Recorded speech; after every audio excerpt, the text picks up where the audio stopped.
2 Siguro kung bakit kayo sinasabi niyo, madam, may nakita ka palang ganitong mangyari na halimbawa isang mamatay silang insidente, ba't di mo masabi? Wala kasi akong magawa kung yun lang ipapakita ng vision ko.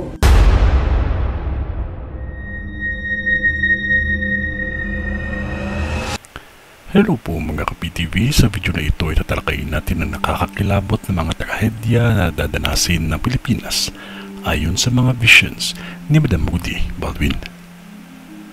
Pero kung ikaw ay hindi pa nakasubscribe sa aking channel, baka naman.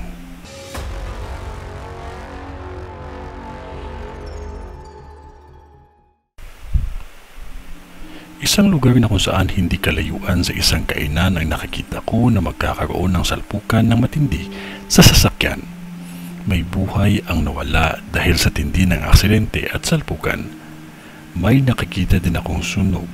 2 sunog ang mangyayari pa lamang. Magmaingat dahil malawak ang sunog na ito. Napakalawak ang sunog na ito kaya magmaingat sana ang mga residente dito.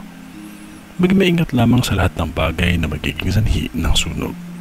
Sa isang aksidente may nakakita akong naipit pa ito sa isang malaking truck kaya nagkakabuhol-buhol ang kalsada sa lakas ng impact ng aksidente. Magmaingat sa pagmamaneho. Huwag nating kalimutan ang manalangin lamang tayo palagi. Dahil kahit ano pa man ang mangyari, Diyos pa din ang malakas at maging proteksyon natin sa hamon ng ating buhay.